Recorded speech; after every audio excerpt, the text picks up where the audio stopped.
empezar directamente. Esta es la tercera charla que hacemos dentro del contexto del ciclo de charlas del grupo del TAS en Facebook. Y hoy tenemos el placer y el honor de tener a Cristóbal Géneco, que es un arqueólogo colombiano, profesor del Departamento de Antropología de la Universidad del Cauca, y pues nos hablará hoy de uno de los temas que he estado trabajando sobre pospatrimonio.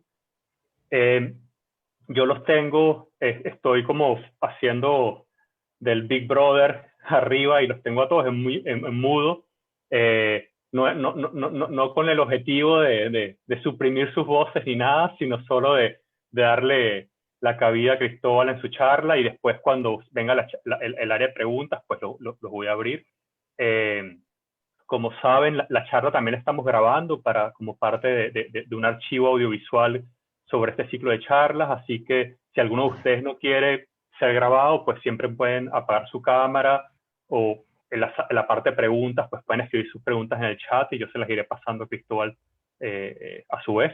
Y pues bueno, muchísimas gracias a todos por participar, y Cristóbal, ahora la pantalla es toda tuya. Gracias, Eduardo, por la pantalla y por la invitación a participar en este ciclo de charlas. Entonces, al grano. El patrimonio ya no es la entidad incontestada que solía ser. Otras formas de ver la pertenencia colectiva histórica hablan de narrativas públicos e incluso de puestas en escena. Piensan que las concepciones nacionales y posnacionales del patrimonio solo pueden imponerse con una alta dosis de violencia.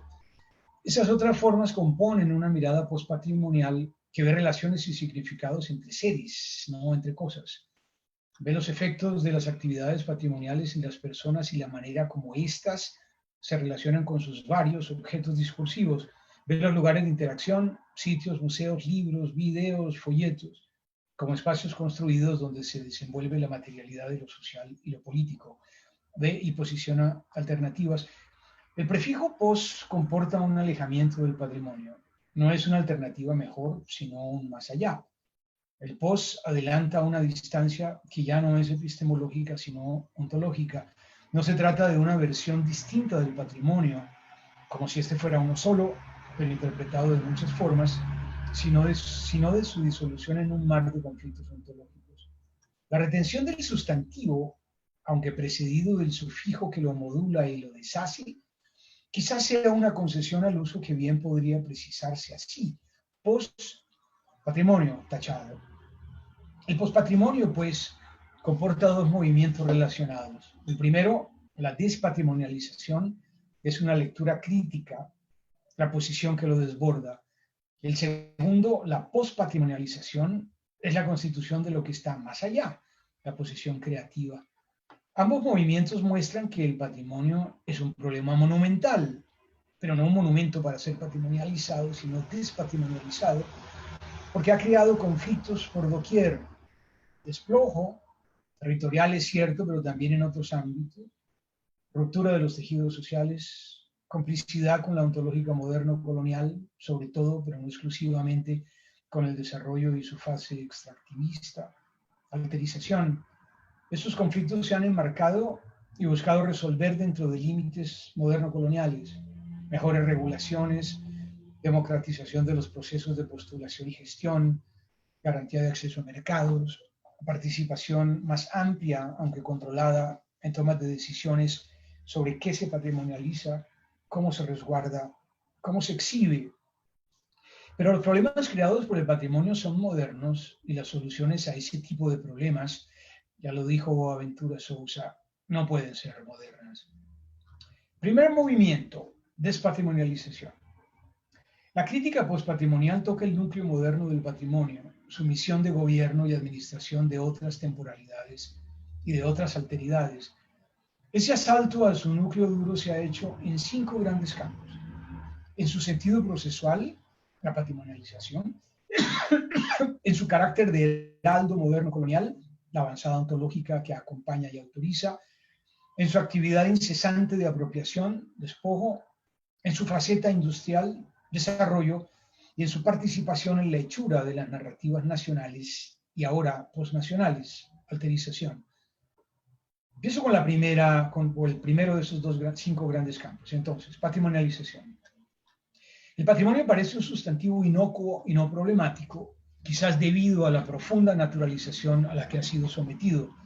El patrimonio se nos presenta como algo que es, no como algo que deviene. La crítica postpatrimonial historiza desnaturalizando y por eso hace énfasis en el proceso, no en el sustantivo. Ese énfasis no es gratuito, significa pensar históricamente recuperando el sentido de evento y devenir. Es precisamente en la distinción entre patrimonio y patrimonialización donde reside la potencia crítica de lo postpatrimonial como posicionamiento desbordante. Porque patrimonio habla de una ontología fija, de un lugar en una jerarquía, mientras patrimonialización habla de un evento, un devenir, un proceso, una conmoción. Ese desplazamiento pone el énfasis en la relación colonial que creó las jerarquías y las desigualdades y conmueve su nicho seguro. Un pospatrimonio no es solo acerca de aquello patrimonializado, sino también acerca de quienes pusieron en marcha los procesos de patrimonialización. El poder de la patrimonialización reside en su capacidad de neutralizar, cuando no de eliminar, los significados históricos reales del bien patrimonializado, al mismo tiempo que lo entrega al consumo como bien cultural en un espacio vaciado de lo histórico. Y cuando digo reales, no busco aludir a la naturalización moderna de lo real, sino a su sentido anterior a la acción patrimonial. Por eso la patrimonialización coloca los bienes patrimoniales en un espacio aparentemente inofensivo. El proceso patrimonial toma los referentes locales de memoria y los elimina, abriendo campo al desarrollo que así termina siendo tanto causa como resultado. Segundo campo, avanzada ontológica. Más allá de los llamados a la identidad, la integración y el desarrollo, los procesos patrimoniales participan de una condición ontológica. Son un avance de la ocupación posmoderna de territorios y subjetividades que antes no habían sido intervenidos de una manera tan agresiva. Esa ocupación, que también es económica, ocurre sobre fronteras en las que concurren biomas frágiles, poblaciones vulnerables, commodities apetecidas y bienes vueltos patrimoniales, una mezcla letal. Esta condición ontológica aparece en la articulación del proceso patrimonial con los discursos del desarrollo, desde el obvio difundido por los agentes del patrimonio, el del turismo, hasta otros menos obvios, como el del extractivismo. La avanzada ontológica que apuntala el patrimonio es un acto de soberanía territorial, ontológica y epistémica del Estado-nación y ahora del Estado multicultural y del capital. La patrimonialización es un acto, uno más, pero de ninguna manera menor, de la soberanía histórica. Nombrar, mapear, catalogar, administrar, que ya ha sido cumplida por más de 2 siglos con la presencia militar y con las detalladas conquistas epistémicas realizadas por las disciplinas modernas, desde la biología hasta la geografía, pasando, cómo no, por la tarea de arqueólogos y ecólogos. En las últimas décadas, esa función de control y avance ha tenido una aliada útil en la patrimonialización, tanto de bienes naturales como culturales, o materiales e inmateriales, para usar la jerga institucional. La soberanía territorial y ontológica también es soberanía histórica, dos marcas de lo moderno y del progreso-desarrollo. Tercer campo, desarrollo. Un componente básico de la avanzada ontológica de la que hace parte lo patrimonial es la naturalización de la inevitabilidad del desarrollo, del extractivismo, de su violación generalizada de derechos. El discurso patrimonial abandera y soporta el sentido teleológico de la historia. El desarrollo-progreso usa lo patrimonial como coartada. Además, la industria del patrimonio es extractiva. No extrae productos tradicionales, sino nuevos, los llamados valores patrimoniales, de sus lugares de origen en redes de relación cuya importancia no es solo histórica. En el proceso transforma lugares de memoria en sitios arqueológicos y después patrimoniales. Al erradicar los valores patrimoniales de sus redes tradicionales de relaciones, la industria del patrimonio los dispone para su posesión por la ontología de la posmodernidad. El extractivismo patrimonial resuena con un eco muy fuerte en el seno de las demás industrias extractivas y señala su concurrencia simultánea en el escenario del desarrollo. Señala también su carácter puramente industrial. La patrimonialización y el desarrollo aparecen en escena de manera conjunta y no por azar.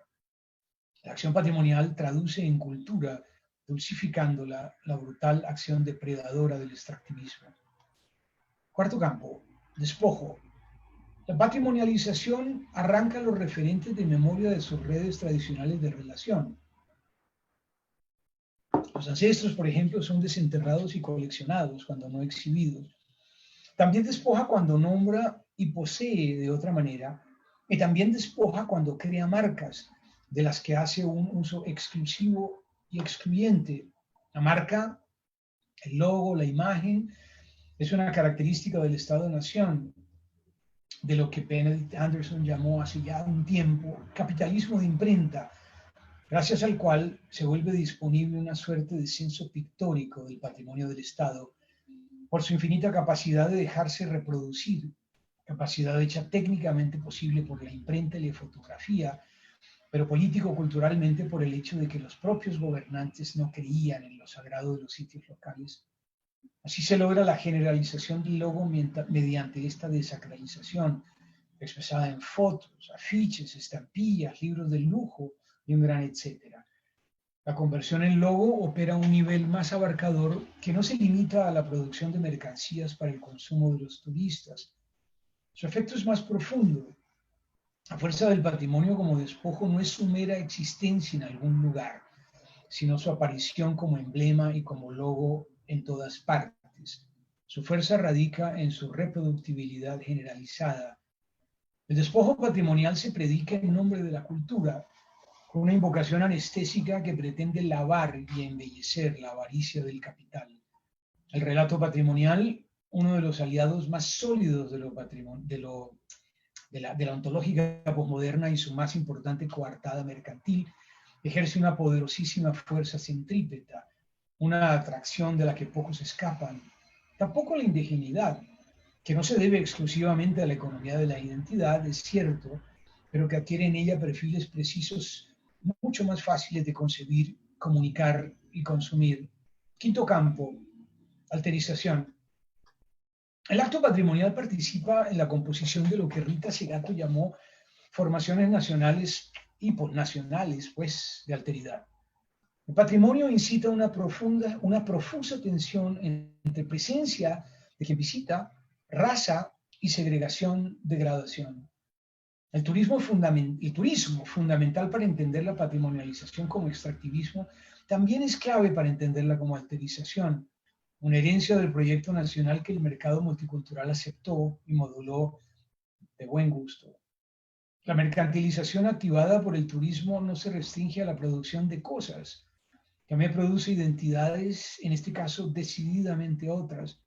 No solo se mercantiliza lo patrimonializado, se lo produce como cosa que circula y consume, a veces globalmente, sino las identidades sociales que lo constituyen, lo circundan y lo validan como auténtico. El turista construye su experiencia de corta y larga duración a partir de fragmentos seleccionados de otros, un proceso bastante torcido que Mary Weismantel llamó incorporación. Dadas las desigualdades en las geografías de la riqueza, la incorporación evita discutir sobre las relaciones raciales mediante evasivas de poder o evasivas de raza que definen un privilegio racial cómodo porque no es examinado. Estas evasiones, pero también esos privilegios, están en el centro de la industria patrimonial. Ni siquiera lo que llaman turismo vivencial, o comunitario, o cultural, o étnico, en realidad el adjetivo es intercambiable, contrarresta las evasivas de poder y de raza. Lo patrimonializado es leído como evidencia de su absoluta otredad y por consiguiente de una diferencia radical, pero inofensiva, ya que ha sido moldeada por el mercado, potenciada por el carácter local de las expresiones culturales de las comunidades que participan en la escenificación de lo patrimonial, usualmente cercanas a su zona de influencia. Su exotismo y autenticidad hacen que los bienes patrimoniales sean tratados como patrimonio vivo que, extraordinaria paradoja, las preteriza, fija y congela. Los habitantes locales impactados por los procesos patrimoniales son reconvertidos, a eso vamos, en los otros arquetípicos de los tiempos nacionales, los primitivos, los premodernos, los salvajes, Esa reconversión es fascinante y curiosa porque recicla papeles del Teatro Nacional en las funciones posnacionales que de alguna manera autoriza. Esta alterización no es menor, no solamente dota de un sentido de autenticidad de los bienes patrimonializados que se venden como emblemas de lo realmente histórico, sino que provee al consumidor de los bienes de la industria patrimonial del exotismo, comidas, artesanías, bailes, sanaciones que busca ávidamente. Pero hay más. El alter así construido apuntala una vez más la dirección y sentido del tiempo dominante y promovido, aún moderno a pesar de tanta discusión contraria. El viejo nuevo alter, adjunto a lo patrimonial, sigue habitando un tiempo distinto, no moderno, anterior a cualquier sentido transformativo. Habita un tiempo detenido, un tiempo frío, un tiempo que no se mueve, pero que tiene que ser constantemente recreado. Por eso, si no por otra razón, el alter creado por el acto patrimonial es preterizado, y allí, en esa preterización, cuenta con el auxilio inestimable de las narrativas arqueológicas que hablan de desaparición, reemplazo, migración, catástrofe, en fin, de tiempos idos que también son, cómo no, tiempos otros, con toda la carga de negación de la coetaneidad que uno puede imaginar, pero también tiempos de otros, en cuyo caso ya estamos hablando de apropiación y despojo desmedidos. Segundo movimiento, postpatrimonialización. En América Latina, las alternativas al patrimonio se han venido forjando fundamentalmente alrededor de dos asuntos. Uno, la desmuseificación y dos, el posicionamiento de saberes locales. El primer asunto está siendo realizado en la exigencia indígena de restitución de cuerpos humanos desenterrados y exhibidos y de su parafernalia asociada. La restitución aborda la violencia que se ejerce sobre los cuerpos de los otros arquetípicos de la nación en una perspectiva patrimonial. No bastaron las políticas eugénicas y de exterminio. Los cuerpos restantes fueron convertidos en objetos de investigación y exhibición. Los cuerpos de los otros, objetos de la naturaleza, pasaron a ser parte de las colecciones de curiosidades ofrecidas por el espectáculo nacional. Medidos y clasificados, los indios fueron coleccionados y exhibidos al lado de pájaros, fósiles, minerales, plantas. La naturalización de los otros tuvo un componente grotesco, que no excluye, pero exacerba otros tipos de violencia que puso a los ancestros en las vitrinas de los museos. Las luchas por la restitución recomponen los mundos que habían sido brutalmente pisoteados. Sin embargo, ¿qué hacer con los cuerpos cuando no quedan territorios a salvo del despojo? Por eso los pueblos y comunidades imaginan, reclaman, enuncian en estos cuerpos sus territorios de lucha y sanación. La restitución no es solo por cuerpos, sino por territorios. El asunto puede ir más allá, sin embargo. La impugnación de la exhibición va tan lejos como la destrucción del museo. Al fin y al cabo, la supervivencia del museo muestra su incapacidad de establecer relaciones que no sean nacionales o acaso multiculturales. En ese sentido, un tercer campo de operación de lo postpatrimonial es curioso porque usa el museo, esa institución moderna, para narrar de otras maneras. Ya no se trata del relato unificador de lo nacional ni del inocuo relato diverso de lo multicultural, sino de formas contestatarias de narrar y presentar lo histórico. Esos eventos que no tienen lugar en el museo oficial y que la narrativa nacional y posnacional silencia. Los relatos de los museos de la memoria, de lo trans, de lo verde, de mujeres, escenifican los museos de otra manera, realizan lo que Mario Ruffer llamó una poética del retorno. Son sitios de contramemoria porque oponen a la narrativa oficial formas distintas, distantes de contar la historia.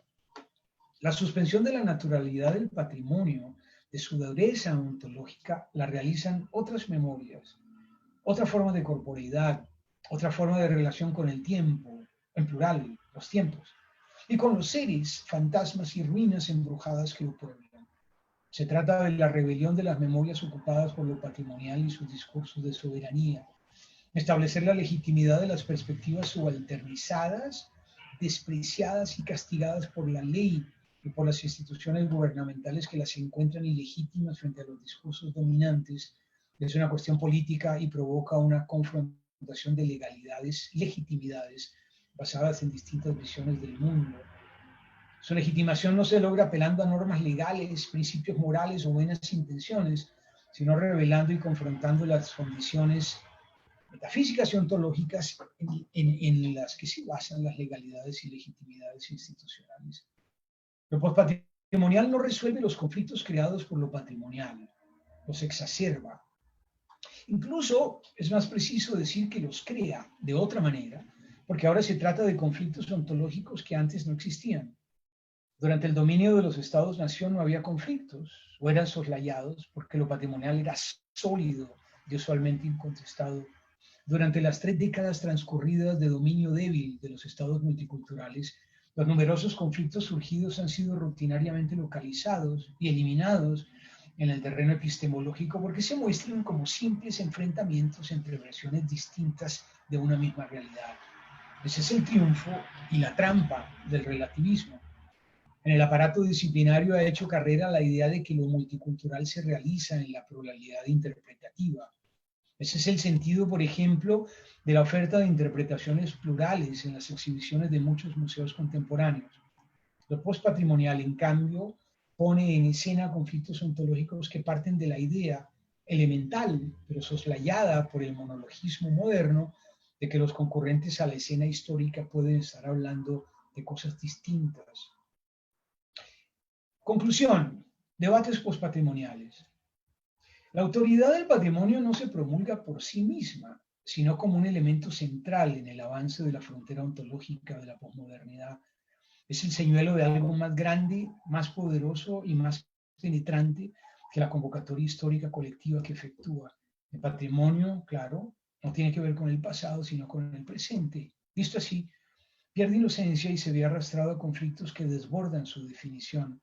Ya no son cosas con significados inmanentes, sino campos de lucha en los que se despliegan diferentes concepciones del pasado, del tiempo, de la vida, en entornos altamente politizados, caracterizados por posiciones e instituciones antagónicas.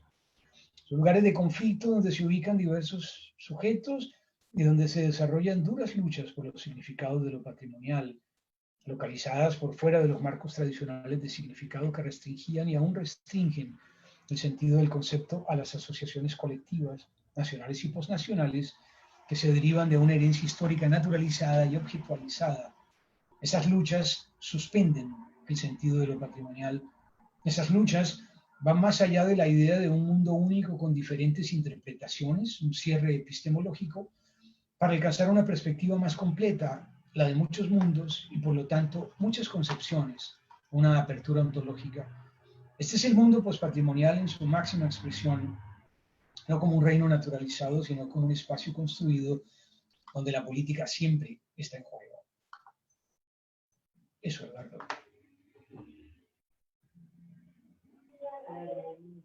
Excelente. Muchas gracias, Cristóbal. De verdad, súper interesante tu conferencia. Y bueno, estoy seguro que muchas personas van a querer hacer preguntas. Para todos aquellos que quieran, pueden, como les había comentado antes, ponerlo en el chat o sencillamente, bueno, levantar la mano virtual y así los voy quitándoles el mudo. Así que déjame ver. Apago acá. Cierro esto. Ahora acá, ok. Perdón que yo tampoco soy el más expedito en estas cosas.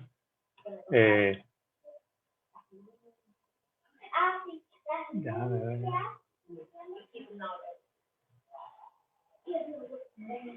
Me perdí. Ya.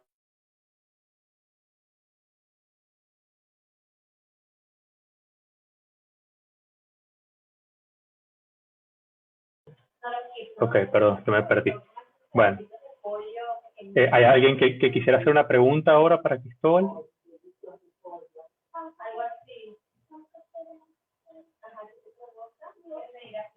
¿O una reflexión, un comentario? Pero bueno, mientras tanto yo te puedo comentar, a mí la verdad es que uno de estos puntos que tú estás comentando de esta idea de los ancestros detrás de vitrinas me tocó mucho en justamente la charla pasada de Juan, dentro de la discusión también estamos conversando esta idea y hago una cita de uno de los colegas que comentó. Él decía: cuando empecé a estudiar arqueología, empecé a leer en inglés las cosas que mi abuela me había dicho en mi lengua, ¿no? Y esa idea se me quedó como bien marcada en la cabeza, y ahora que tú comentas eso, realmente me parece que es un punto trascendental para tratar de hacer unas representaciones en los museos o incluso una práctica arqueológica un poco más cercana a las tradiciones.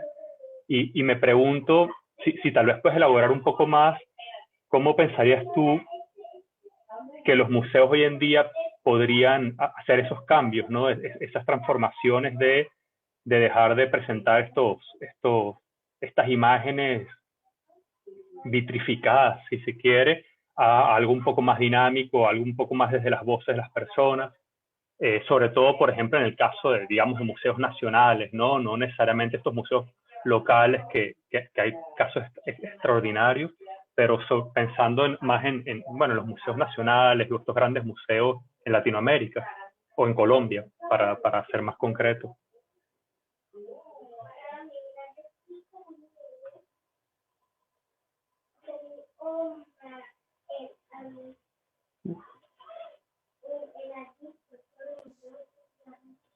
Ya no escucho. ¿Me escuchas? ¿No me escuchas? Ah, ya va.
¿Ahora sí me escuchan? Sí, ok. Perdón. Perdón. De hecho, en el proceso, mientras arreglaba, te había dado a ti, a Fabián, el chance de hablar, pero no sé si quieres responder, Cristóbal, o pasamos a otra pregunta.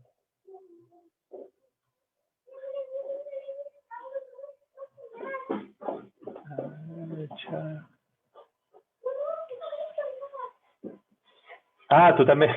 Ok. Déjame ver qué pasó, perdón.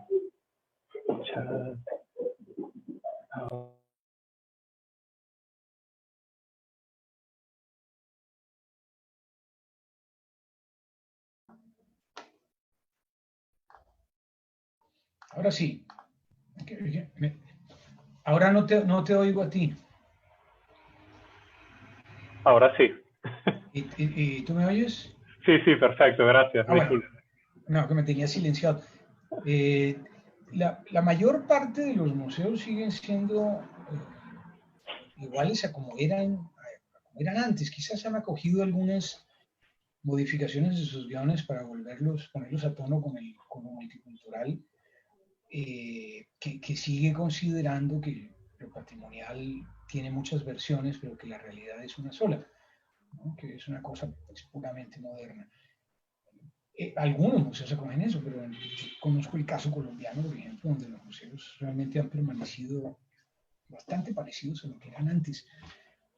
No, si las reformas constitucionales dieron al traste, por lo menos retóricamente, con lo nacional, los museos deberían llamarse de otra manera, ¿no? Por lo menos, y tratar de ser otra cosa, ¿no? Museos pues, nacionales, pero siguen llamándose museos nacionales. Y hay un montón de museos que se han florecido por todas partes como la peste, que acogen la idea moderna de contar un relato único y unificado. Y hay otros que no. También se han abierto campo.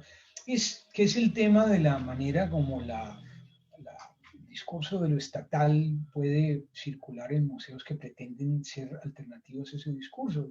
Es algo que se ha investigado. Mario, por ejemplo, ha trabajado muchísimo sobre este tema de la manera como se recaptura a través de la institución museo esos discursos, esos relatos que se alejaban del relato estatal y disciplinar, obviamente. O sea que sobre el tema de los museos hay mucha tela de donde cortar. Una de las telas, de los lugares de la tela, es la destrucción del museo, que se ha puesto, se ha hecho performance. Hay un muy conocido que hizo Eduardo Abaró hace unos años que se llamaba Destrucción Total del Museo de Antropología, y que fue puesto en el Museo de Antropología justamente. Pero eso no debería ser solamente una excitación de la imaginación, sino algo que podríamos hacer, destruir los museos. El museo es una institución moderna y alejarlo del relato del tiempo moderno no es imposible, pero es difícil. La mayor parte de los museos comunitarios terminan reproduciendo ese relato unificado.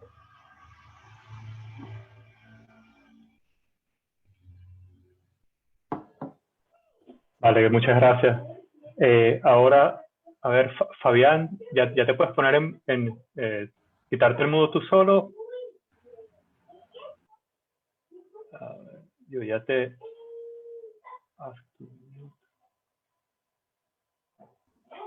Ya, listo, ¿no? muchas gracias. Vale. Felicitaciones, Cristóbal, y muchísimas gracias por esa profunda reflexión. Mi pregunta es ¿cuál podría ser un marco ético para esas narrativas post-patrimoniales que están gestionadas como por actores, digamos, no dominantes o no hegemónicos, ¿no?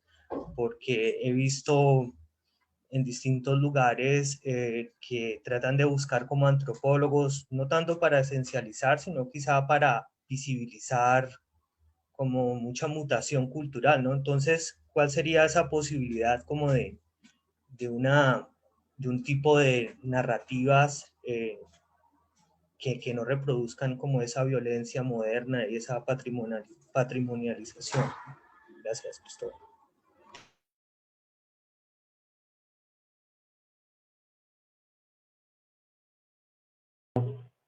Y ahora voy contigo otra vez. Ya. Listo. Hola, Fabián, tanto tiempo sin verte.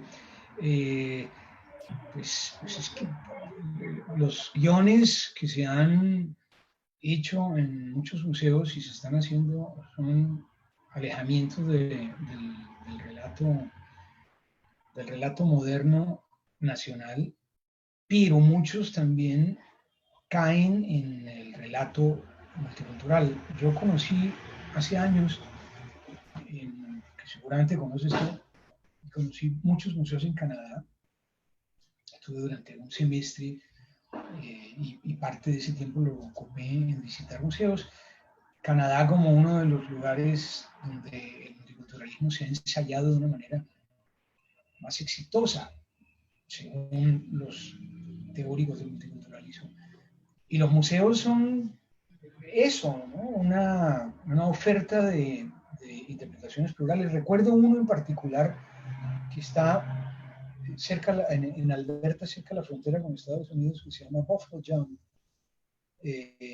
Y el museo es típico de esas interpretaciones varias, ¿no? Uno entra por la parte, es un museo enclavado en la montaña, en un risco donde precipitaban a los bisontes. Y entonces uno entra por la parte de arriba, y me acuerdo si eran 3 o 4 pisos, Y las interpretaciones iniciales eran o son las de los Blackfoot. Supongo que el museo existe todavía, estoy hablando de hace 20 años.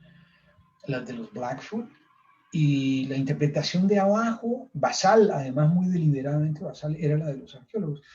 Entonces, ese tipo de interpretaciones, que además son las que abundan en los museos que han pretendido reformar sus exhibiciones y sus guiones, son puramente multiculturales y aluden a lo que yo decía hace un rato. Es una idea muy moderna de que la realidad es una sola, pero que hay muchas interpretaciones. Entonces, esos museos las acogen. Eso es puramente multicultural. Los museos que se alejan de lo nacional y de lo multicultural, en cambio, están haciendo relatos distintos. Y en América Latina empiezan a abrirse, pero son más conocidos los casos de México, y bueno, México también es América Latina, de México, de Estados Unidos.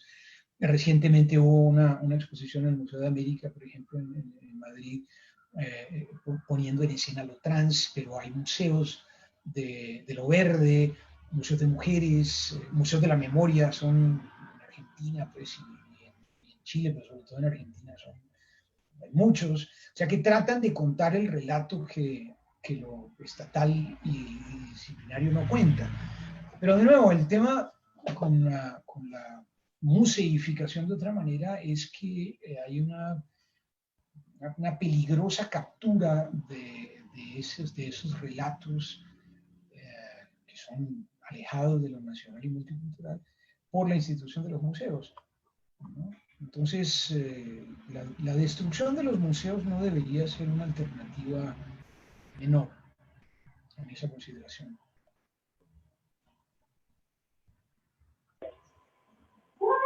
Gracias. Ahora está Carla para hacer una pregunta. Hola Eduardo, hola Cristóbal, gracias por tu presentación y tus reflexiones.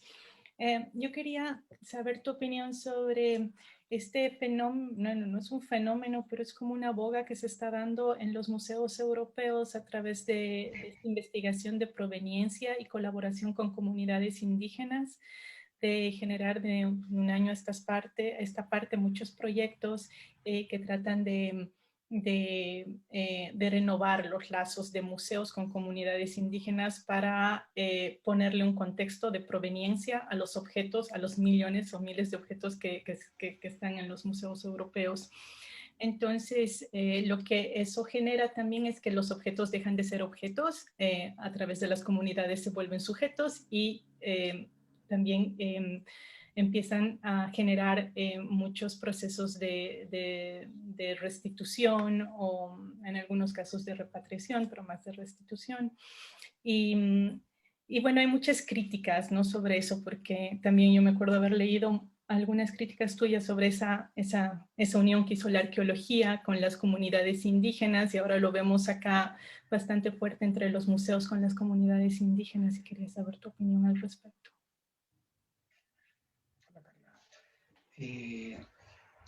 Pues es que pero volvemos un poco a la misma situación. Cuando yo empecé, yo escribí el problema no es que lo haya escrito, sino que lo publiqué hace 21 años, un libro criminal que se llama Multivocalidad Histórica. Y después escribí hace unos años un artículo que pretendía ajustar cuentas conmigo mismo, porque me di cuenta, después de haber escrito y publicado el libro, de una genealogía de la que yo no había reparado, y es que feminismo y relativismo surgen relativamente en la misma época, y bueno, el relativismo surge después, y uno puede ver el relativismo como una respuesta a lo que el feminismo estaba produciendo, al remesón que estaba produciendo en el aparato patriarcal, incluidas las disciplinas, desde luego. Y el relativismo me parece, puede ser leído como una forma muy patriarcal de desactivar lo que estaba sucediendo. Se desactiva porque lo que se hace es abrirle espacio a otras versiones, controlando desde luego que la realidad sea una sola. Entonces hay muchísimas versiones, pero ya sabemos cuál versión es la que tiene el peso cognitivo, institucional, económico. de manera que puede permitirse la idea de acoger otras interpretaciones. Por eso los museos, estos multiculturales, están basados en la oferta de interpretaciones plurales, pero las consecuencias terminan siendo al final las mismas. O sea, hay una versión, en ese sentido, que es la que tiene todo el peso, y termina, porque es una lucha artera, termina ganando esa lucha, que no es en realidad una lucha. Si uno sitúa el asunto en otro campo, ya no el de una realidad con muchas versiones de la realidad, sino de muchos mundos, entonces las posibilidades de lo patrimonial florecen. Florecen en unos espacios de conflictos que no sabemos a dónde van a ir y cómo se van a resolver, porque son además absolutamente inéditos. Y sobre esto hay una parte de un libro absolutamente deslumbrante y absolutamente aterrador, que es el último libro de Marisol de la Cadena, que se llama Earth Beings, que estamos en proceso de publicar con el Instituto de Estudios Peruanos como Seres Tierra. Y Marisol muestra cómo una sociedad, una comunidad quechua al sur del Cusco, cómo terminó siendo exhibida en el Museo Americano, Museo Nacional del Indio Americano, en una forma absolutamente multicultural, mostrando que lo que ellos concebían de las cosas era una versión de las cosas, no mundos distintos, sino una versión de las cosas. Y claro, la exhibición, ese capítulo es terriblemente triste porque el sujeto que es el protagonista del libro, que se llama Natalio Turpo, con quien Marisol básicamente habló durante varios años, y cuya voz está todo el tiempo atravesando las páginas del libro, ese sujeto es llevado incluso a Washington para que sirva de curador de la exposición. Para nada, porque la exposición la controlan, ese lenguaje multicultural lo controlan los curadores de la institución. Así que me parece que el camino no es ese, seguir alimentando ideas multiculturales en los museos, sino desbaratándolas, ¿no? Y ni siquiera los museos comunitarios no son desde luego la panacea, ni mucho menos. Gracias, Cristóbal. Tenemos también una pregunta de May Ortiz. Hola, Cristóbal, nuevamente. ¿Cómo estás, May? Por cierto, te manda a saludar, Mario. Bueno, igualmente. Como ya sabías, y en algún momento creo que lo escuchaste, pues estoy trabajando el tema de los procesos de patrimonialización acá en México, específicamente el tema de los textiles, de la Guelaguetza y el Tren Maya. Entonces, apenas regresé hace unos días de San Cristóbal de las Casas y está muy vinculado un poco con el comentario que decía Carla James Betancourt, porque en este museo de los textiles del mundo maya, una de las cosas que encontré que me llamó mucho la atención es la participación de mujeres indígenas, que son las que hacen este recorrido para que tú conozcas pues su patrimonio, ¿no? Y una cosa que a mí me llama mucho la atención pues es el interés de una institución bancaria, ¿no? Por el tema patrimonial. No sé si tú tengas alguna reflexión específicamente como sobre cómo las empresas también, ¿no? Están interviniendo dentro de estos procesos de patrimonialización. No sé si en algún texto tú hayas escrito alguna crítica o reflexión respecto a eso.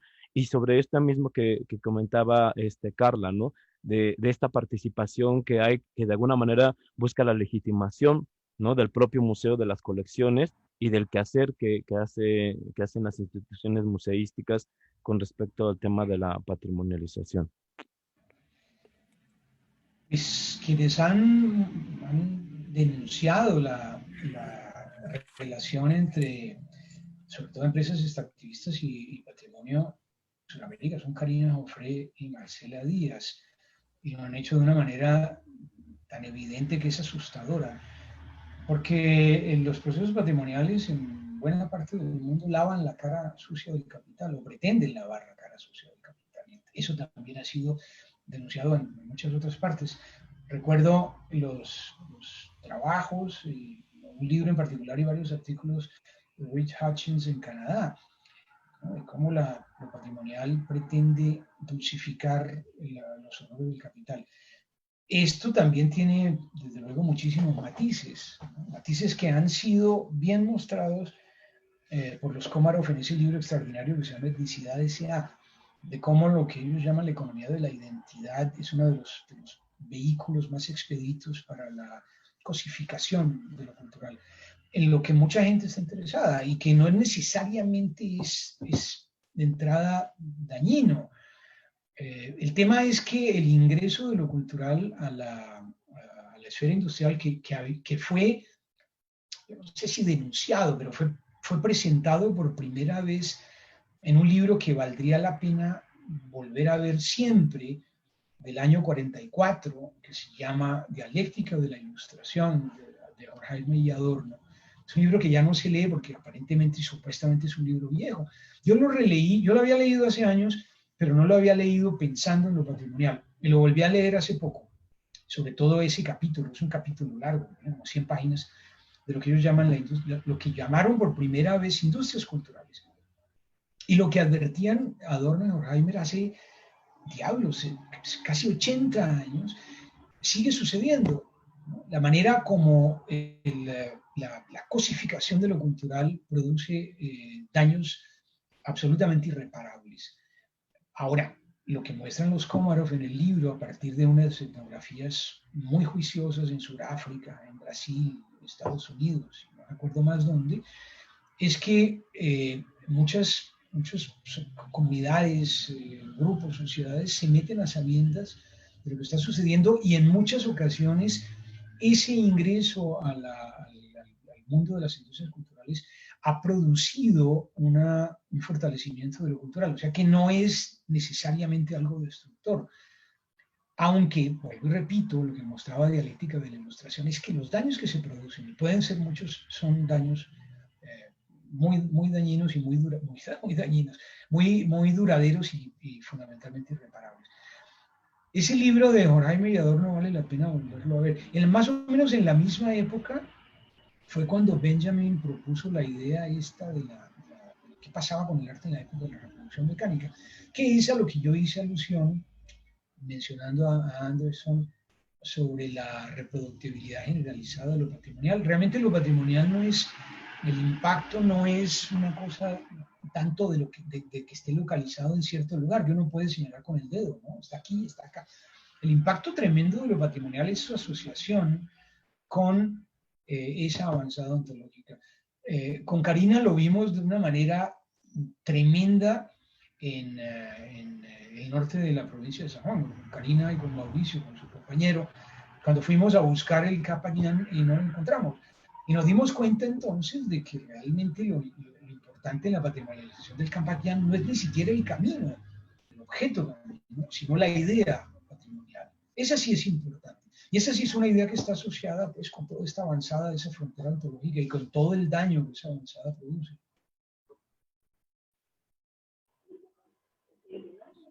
Vale. Ahora le damos la palabra a Dante, que también quería hacer una pregunta. Ya, pensé que ya te había quitado el mute. ¿Ahora sí? Ahora sí, muchas gracias. Hola Cristóbal, un abrazo. Hola, Dante. Mira, yo no tengo una pregunta puntual. Estoy más bien curioso qué es lo que, no sé si tú podrías compartirnos algo respecto de esta cosa, de esta relación que yo estoy tratando de pensar. Patrimonio y soberanía o postpatrimonialización. ¿Y cómo entendemos en ese contexto soberanía, tomando en cuenta que cuando hablamos de patrimonio hemos estado usualmente habituados a pensar dentro de un contexto nacional, Estado-nación, moderno, etcétera, ¿no es cierto? ¿Cómo pensamos soberanía en términos de lo cultural, los cuerpos, cuando pensamos, por ejemplo, cuando tomamos en cuenta, perdón, que algunos de los movimientos que tú mencionaste, por ejemplo, están íntimamente ligados a esto, el despojo patrimonial, el extractivismo, estas avanzadas del desarrollo, etcétera. Entonces, estoy tratando de pensar cómo nos movemos hacia otro modo de pensar este concepto. No sé si tiene mucha relevancia dentro de lo que tú pensaste o no sé, pero eso. Sí. Fíjate, Dante, que Lo que sabemos por lo que han escrito varias personas sobre la operación de lo arqueológico, sobre todo en Argentina y en Brasil, mostraba que esa actuación de lo arqueológico estaba muy ligada con la soberanía territorial, ¿no? Eso es lo que ha hecho, por ejemplo, Lucio en Brasil y no recuerdo específicamente aquí en Argentina, pero hay varios textos al respecto. Lo patrimonial no es tanto, aunque también soberanía ontológica, soberanía territorial de los estados postnacionales también, pero sobre todo es una soberanía ontológica. La presencia de lo patrimonial es una marca del estado postnacional y por eso está en todas partes. Lo patrimonial es lo que Jesús Martín hace unos años llamó el boom de la memoria. Y Jesús hacía una pregunta que es todavía pertinente. Decía, ¿por qué en plena posmodernidad, cuando supuestamente los discursos históricos se han devaluado y han desaparecido, y también los discursos de futuro, la muerte de la historia, y se ha reemplazado por el presentismo, por el funcionamiento del presente en la lógica temporal? ¿Por qué? Pues preguntaba Jesús, ¿por qué justamente cuando ocurre eso hay una explosión de la memoria? Lo que uno podría llamar también un boom patrimonial. Y es así, porque el patrimonio ha explotado por todas partes. Y tan es así que UNESCO se vio en la necesidad cómplice de abrir lo patrimonial a eso que llamó hace unos años lo inmaterial. De manera que el patrimonio está virtualmente en todas partes. La operación de lo patrimonial ya no se limita a grandes monumentos, a grandes edificios, a grandes hitos, sino que está en todas partes. Y eso tiene que ver con la unión, con la relación con la soberanía ontológica. Ya no basta pensar lo patrimonial como soberanía territorial, que también es, sino como soberanía ontológica. Pensar lo patrimonial como una parte de la cabeza de playa de esa avanzada me parece que es una tarea fundamental, no desligarlo de lo otro, ¿no? Lo que Karina y Marcelo han estado mostrando desde hace ya varios años, es cómo la patrimonialización en particular del Capellán está ligada con los procesos extractivistas. Y claro, la patrimonialización es ella también un proceso extractivista.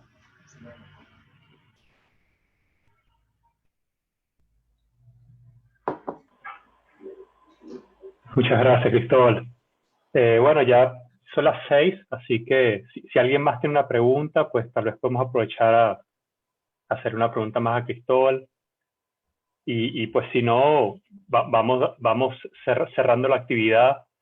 Como bueno, ya todos saben por los distintos mensajes en Facebook y por email, la idea de estas actividades es hacerlas cortas, 1 hora, para que pues todos tengamos tiempo de conectarnos y compartir entre todos. Yo particularmente hoy y la vez pasada también me voy sintiendo como unos mini tasks que van pasando acá, porque uno va viendo tantas caras conocidas que pues bueno, con toda esta situación de no poder viajar, ya no son, bueno, no nos vemos tan frecuentemente como nos gustaría, ¿no? Pero bueno, te agradezco, Cristóbal, por tu charla, realmente muy interesante, un honor escucharte y pues tenerte acá. Y a todos los participantes, muchas gracias por venir. Y bueno, ya saben, en 2 semanas tenemos nuestra próxima charla, que es de Wilhelm Londoño, titulada La descolonización en las arqueologías latinoamericanas. Así que pues bueno, seguiremos debatiendo y conversando. Y lo último que les digo es, en unos días voy a empezar a colocar los videos de las charlas en el grupo del TAS, y pues las personas que también estén interesados, que no tengan Facebook, pues siempre me pueden mandar un email y pues pedirme el video. La idea es que, bueno, la información sea disponible para todos. Y bueno, te dejo a ti, Cristóbal, si quieres dar un cierre para tu participación. Pues, gracias, Eduardo, y además abrazos para todos. Ya vi algunas caras de amigos y veo por los mensajes que otros tantos están presentes. Un abrazo grande para todos.